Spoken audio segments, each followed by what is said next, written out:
Welcome to another episode of Sady Says. I am your host, Natalie Sady, and joining me today is a man of many talents. He is a fitness model, actor, fitness instructor, and influencer, Scott Mathison. What's up, guys? How's it going? I'm Scott. Thank you for the awesome introduction. I do my best, but you actually do all of these things. I do, yes. It's crazy to me, but what I actually love is that you never did any of these things initially. You were doing something completely different. Mm-hmm. You fell in love with fitness and then it turned into this. Yes. So what were you doing before? Well, what I was doing prior to what I'm doing now, I was actually an accountant working towards my CPA, going to the office every day, working from like 7 a.m. to like 7 p.m., going to different people's offices, auditing all of their files and making sure that they're doing what's right according to the, tax laws and whatnot. And that was my daily job. And I would leave work at 7 p.m. I'd go to the gym still, but just like kind of lift more traditionally, just kind of go in, work a muscle group or two and call it a day, go to sleep, get up and do the same thing again the next day. Was your body in the same condition that it is now when you were working as an accountant? Oh, no, definitely not. I think, first of all, sitting all day was extremely difficult for me. I feel like when you're stuck in a chair, the human body is just not meant to sit all day. And I know a lot of people do it, which is unfortunate. But no, where I am now is just completely different from where I used to be based on the workouts that I do now. I just keep trying to imagine you behind a desk. I don't know why with glasses, but that's what's happening in my head. But in a shirt, in a suit. You can imagine glasses. I didn't actually wear them, but for this show, let's just pretend that I wore glasses. Yes, because we've established that I enjoy playing dress-ups, so this is the path we're going down. But I struggle to picture all of that if anyone has followed your Instagram before, you're so active, you're so outdoorsy, you're so just all of these things, and I just can't imagine you ever being happy or fulfilled in that role. I mean, not to sound negative, but I wasn't. I was not happy. I felt like I was going to work every day, not enjoying what I was doing. And I knew I wanted to do something else. I really just didn't know what. I think, I went to college. I went to UC Santa Cruz. My dad's an accountant. Mm-hmm. So I feel like I was just going to, be an accountant. I didn't really know what else to do. Honestly, I feel like in college even, I was majoring in business, minoring in accounting, but I really didn't know if that's what I wanted to do. I didn't know what I should do. I feel like I had no idea what I was doing. So I finished, I didn't. But nobody does when they leave school. That's really what I'm trying to get to. I feel like I had no idea what I was doing, and I was like, well, I guess I'll just go be an accountant and figure it out from there. Because when do you even know when life is right or what you're supposed to do in life? Or is there something you're supposed to do in life? I had no idea. So I just followed that accounting path. I was definitely not happy. And I feel like kind of day in, day out, I tried to figure out what I actually wanted to do. Did the fitness journey start in Santa Cruz and is that what brought you to LA, or were you in LA and then it all shifted? So two things happened. For some reason, I played football and stuff back in high school, so I would work out for the football team in the morning before school. We'd have, early morning practice, but it wasn't because I really wanted to, it was because we had to, football to be faster and stronger. It wasn't until college, for some reason, literally the first day, I was like, you know what, I'm gonna go check out the gym. And they have actually a really cool gym at UC Santa Cruz, up on the hill, overlooks the ocean. Oh, nice. Yeah, it's really cool. Especially if you don't really work out, you walk in there you know what, I can work out here. It's good space. I can see the ocean. Yeah. I can come hang out for an hour. I will be somewhere else. Exactly. So I went in there, checked it out, worked out, and I really liked it. And I was like, you know what, I'm gonna come back tomorrow. And literally, I just kept going every single day. And I don't think I've missed more than 3 days in the gym ever since that first day. Wow. At my gym at school or in college. I always say to people that don't enjoy fitness, because for me, it does more for, I think, my mental health than even my physical health. But I always say to people, if you can keep it up for 3 weeks to a month, you actually then, if you don't go, it feels like you're missing something. It does. For better or for worse. Yeah. Because sometimes for me, if I miss a workout, just one, sounds crazy. I'm like, oh, I gotta go to the gym. Yeah. Or I feel like I know I'm going to go. So let's say I have a really early morning, doing whatever I'm doing, and I can't go in the morning. I'm going to go later. As the day progresses, if I have more meetings or I have more work and I haven't gone, I feel like the whole day I'm like, okay, when am I going to make it to the gym? It's getting later and later. And so for better or for worse, I feel like if I'm not going, then I'm definitely missing it. For me, more than lifting weights or doing anything in that realm, I feel if I don't stretch and do stuff to just get my body moving and fluid. That's what I miss. I feel like everything's locking up, if that makes sense. It does. I feel like that's actually what I experienced a lot when I used to be an accountant, was sitting so often. I felt like my body was just locking up, as you put it. So you came to LA, you were still being an accountant. You were still working as an accountant? I was. When I moved here, I worked for a while at an outdoor luxury furniture company. They provide a lot of outdoor furniture to like high-end hotels. It was still a full-time job though, because I still had to pay rent and whatnot. So I actually, long story short, long story short, we know where you're going. Thank you. I don't, obviously. I decided that I wanted to be an actor while I was still in Northern California before I moved down. Right. So that was what brought me to LA, was acting. I was like in acting class. I was like, you know what? I love movies.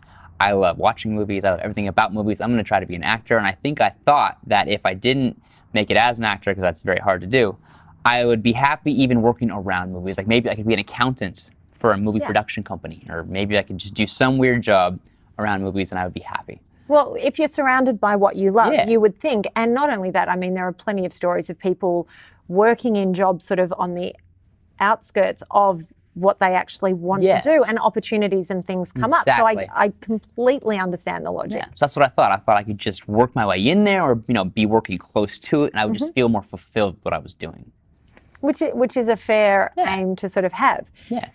So it was in LA where you headed down to Santa Monica to work out? I moved down, being an actor, started working out down at the bars in Santa Monica. They have a bunch of pull-up bars and like ropes and cool things you can train with out there. Yeah. And when I saw that, I was like, this is amazing. Like in Northern California, we have nothing like that. Oh, really? No, there's no I'm sure there's like random pull-up bars maybe. Yeah. Actually, I don't even know where. I don't know if maybe there is. I have no idea. But in Santa Monica, it's a really main thing. It's on the beach. It's warm. There's people down there doing really amazing things. Yeah. And so when I saw people doing those amazing things, that just, right when I saw it, I was like, I want to go do that. That looks awesome. And you actually do. I do now. I do now. So I literally just kind of took one step at a time, learning each and everything that I had seen, and just kept learning more things and training more and more different types of exercises. And that kind of got me to where I am now. So I was first introduced to you through a friend who was a huge fan of yours. And they had said, can you go meet this guy, Scott? And I said, yeah, sure. So nice of her. I know, right? So nice. But I appreciate her. Lou Landis, that is you. Lou Landis, appreciate you. Thank you. But I had no idea sort of who you were or what you had done. And I went to your Instagram account and seriously, some of the stuff that you do is actually crazy. And I've been pole dancing for 10 years and I can do some pretty incredible things, but you watch some of the stuff that you do, the backflips and there aren't even words for the sequences that you do and post. How do you learn to backflip on concrete and do all the things? So all the things, like I said before, honestly, it's just kind of like a step-by-step process. Like for some reason, I'd always wanted to learn to flip. Yeah. Kind of, I feel like in the back of my mind, I was like, man, if I could just flip, that'd be so cool. And then I saw people doing it again at the beach, and I was like, if they can flip, I'm going to go into flip. So I literally went to them, I was like, hey, where do I learn to flip? And they're like, oh, you should go to a gymnastics gym. There's a really good one. It's actually a parkour type of gym called Tempest, which is down in Hawthorne, just 30 minutes south of us. Sure. So they go there and learn to flip. I was like, cool. So literally that night I drove down there. Well, that night I went online, made sure that the gym was open, which it was. I drove down, saw people flipping there, and I was like, hey, can you like show me how to do that? And they're like, yeah, sure. Because everybody in that kind of movement culture is really nice. You can ask anybody how to do anything, and they'll at least guide you in the right direction. That's the best. Yeah. I hate when you ask people questions and they don't want to have a bar of you. They just like, go figure it out. I feel like if you ask somebody about something they love, though, they're always happy to help you. Like, even in a regular gym, big, strong people that might look very intimidating. If you ask them about an actual workout, like, hey, I want to build my triceps like yours. Like, what should I do? Guarantee you, they're like, you know what you should do? You should go do that, then you should go do that, because they love it and they want to share it. You know what I mean? So movement people, same way. They really want to help you. So walked in the gym first day. I was like, hey, can you teach me to backflip? And they just kind of walked me through it. And I first learned, I'm actually really scared to go backwards over my head, which I think a lot of people would be, like the whole motion of backflipping. Well, it is completely foreign to what our bodies are meant to do, because we always naturally want to right ourselves and get ourselves standing in the right position. And getting over that natural thing that your brain does is the hardest part in backflipping. So at this gym and a lot of gyms, they have a foam pit. So you can literally jump back into this big, huge swimming pool of foam, which is completely safe. I mean, you could land on your head and be totally fine. So me being able to do that kind of got me over that fear. And then in the foam pit, I kind of put like a mat into the foam pit, which is a little bit harder, but still very soft. Kind of learned to flip onto that. And then I took that mat down to they have like a bouncy gymnastic floor, which is not as hard as solid ground, but definitely more firm than the foam. Learned to flip there. And then once I got that, I went to the beach onto the sand. So it's kind of getting sweaty just thinking about you flipping onto the concrete. Well, that was the first. It was the sand. I remember my first flip on the sand. I remember landing it. It's on my Instagram actually. If you scroll way back, and I was like, yes, I flipped on the sand. Then I went to the grass because the grass is a little harder than the sand. Yeah. Then after the grass, there's the concrete. So how long did it take from going down there and wanting to do it to flipping comfortably into the foam pit?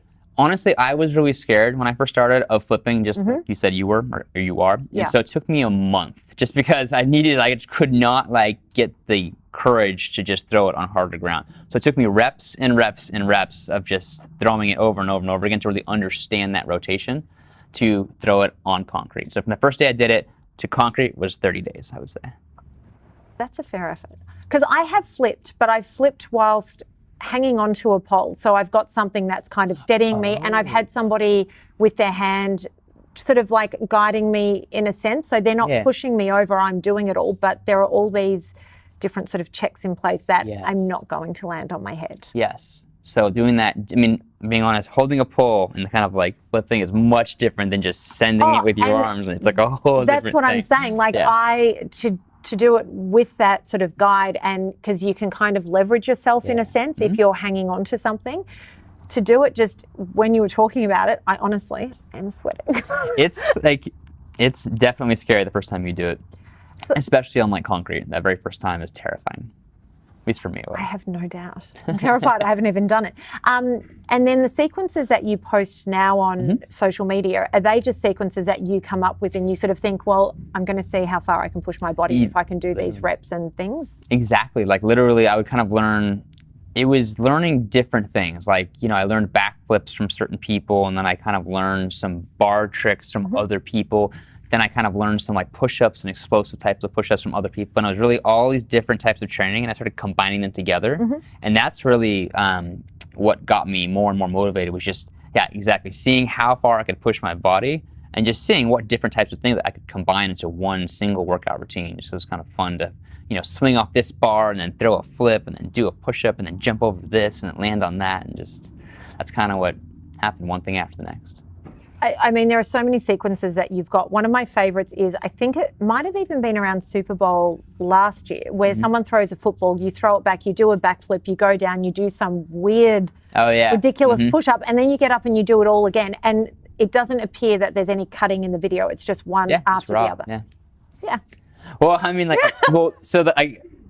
first backflip and your first of any of those movements is difficult, but once you've got it and kind of understand it, like it really becomes almost effortless. Just very fluid. Like muscle memory for a gymnast or a dancer. Literally. Or like a backflip now, I don't even think about it. I just throw it. Still makes me anxious. So, okay, so you do all of that. One of the other things on Instagram, if you're posting a movie or a video or something like that, you get 1 minute and that's all you get. It used to be 15 seconds. I know. When I started, it was 15. Now it's a minute. It went up. When I used to post dancing clips, to try and get 15 seconds of a good bit of movement was so difficult. The minute made it so much easier. I didn't need to speed things up anymore. I could just... It did and it didn't, in my honest opinion. Because 15 seconds means that you're cutting off all the, what I would call fat from the video. So you're giving 15 seconds of awesomeness. It's like if you shot a 30-second video, you can only post half of it. That means that half is going to be fire, whatever it is. When you've got a whole minute to play with, now it's like, well, I could add this or I could take this away. And you kind of, sometimes for me anyway, I get into this editing process where sometimes I'm putting too much in or taking too much out. There's just so much more thought that goes into it, which is great as well because you have more space for creativity.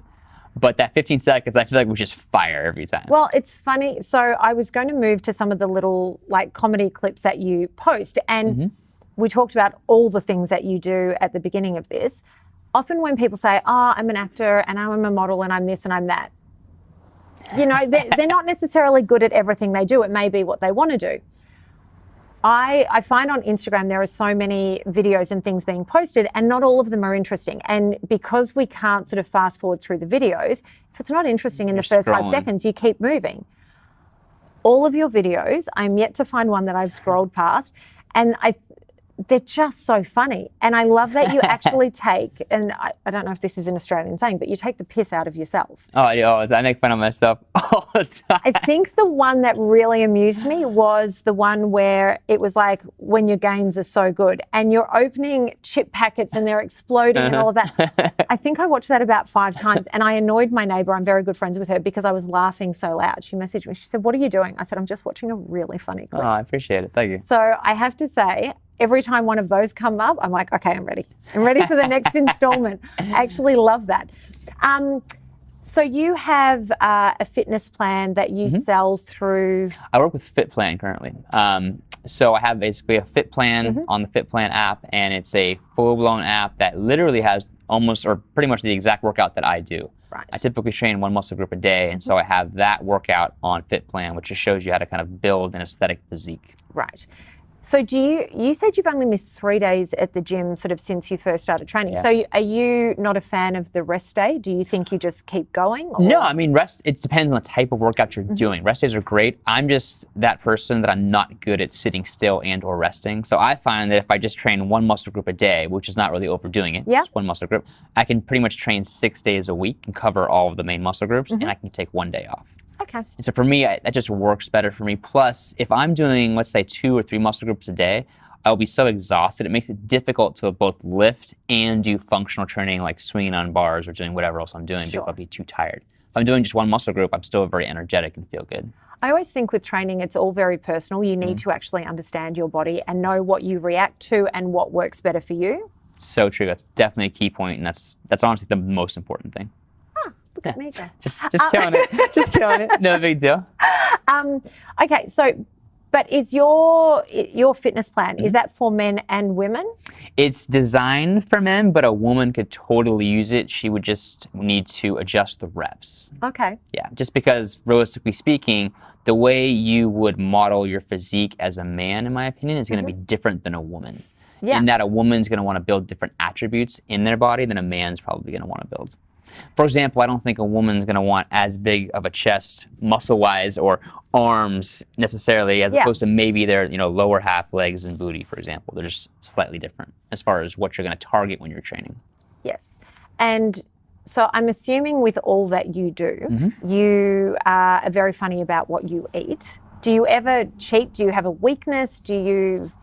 I do. So I typically follow a low carb diet for the most part. It's just easier for me in that I just know if it's meat and vegetables, I can eat it. I can eat as much as I want of it.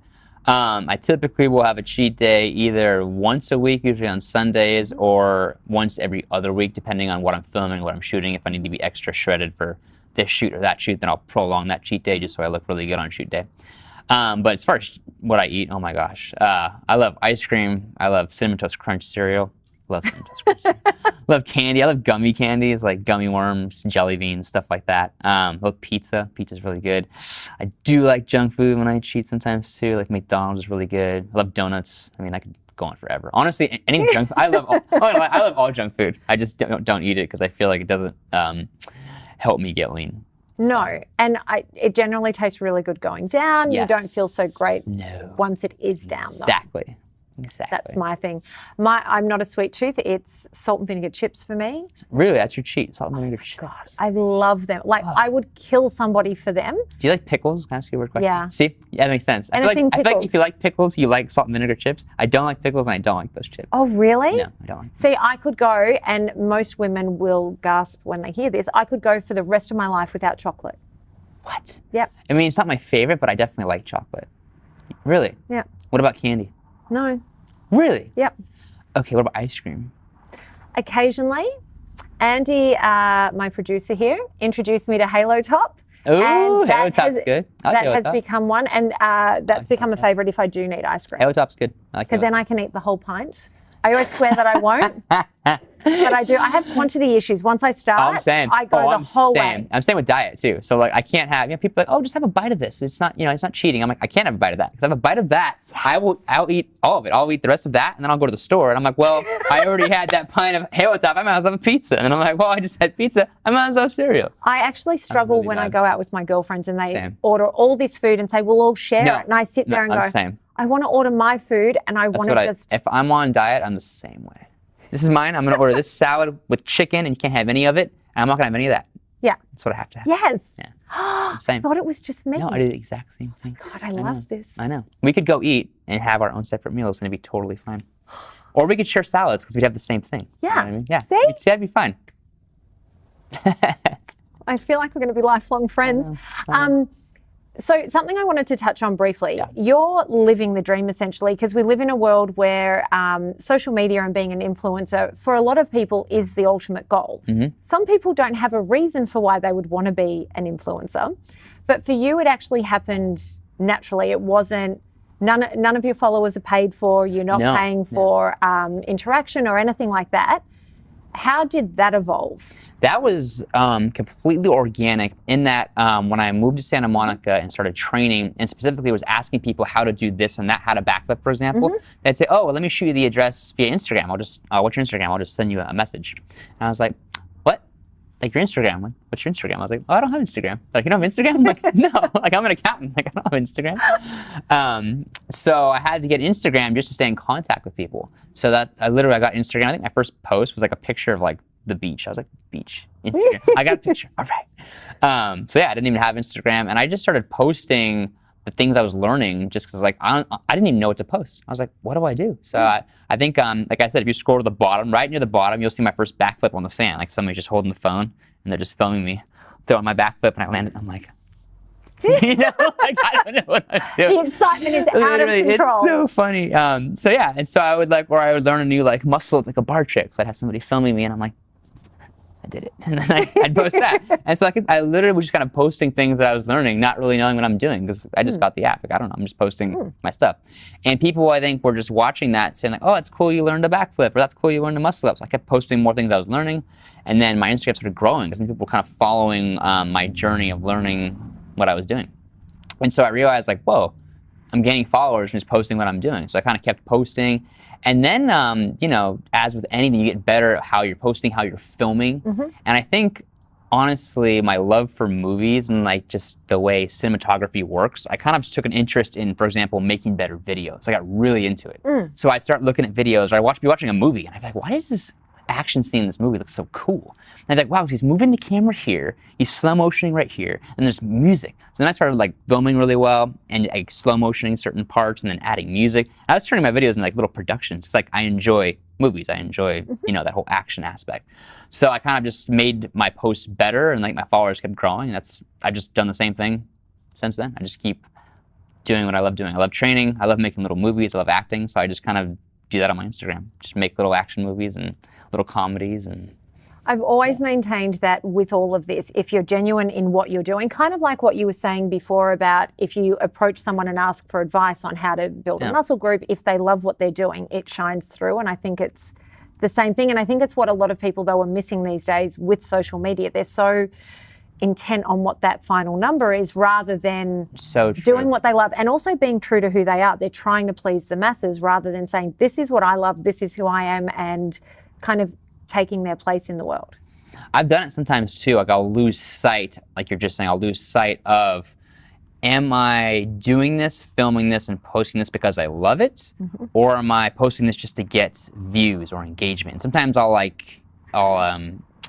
be doing a workout and filming it, and I'm like, ooh, I should do this because it'll look really cool and people want to watch it, it'll get reposted, or it'll get more engagement. And then I'll stop myself like, whoa, like no. I'm not gonna do that. I'm gonna do this workout because I like it and it's cool, and then I'll post it, and whatever happens. That's like you said, it's the most important. If you are just posting to be an influencer or try to get views and engagement, I think that can only last for so long. I mean, you can obviously do the research, see what's doing really well, and make videos just based on that to grow. And I think that would work, obviously. But are you gonna be? You're probably not gonna be happy doing that, and I just don't think it's gonna show as well than if you really are doing what you love and posting that accordingly. I think you're going to get better results that way. I feel like we could talk for another hour, but we're running out of time. Sorry. No. I could sit here for, Same. like I said, for another hour. But I have one final question before we go. Fire away. I always like to ask everybody, because you have a big following. Oh, thank you. you. People obviously see the side of you that you put up, the fitness side, the fun, goofy side, all of that. What is something that your followers would not know about you? I feel like I post a lot of what I do. Like even on my Instagram stories, I'm pretty like, hey, how's it going? Like I'm at Chipotle getting some food. I don't really know. I'm from Northern California. I live here now. Do you have any weird habits? Not really. All I do is like work out and make videos. That's all I really do.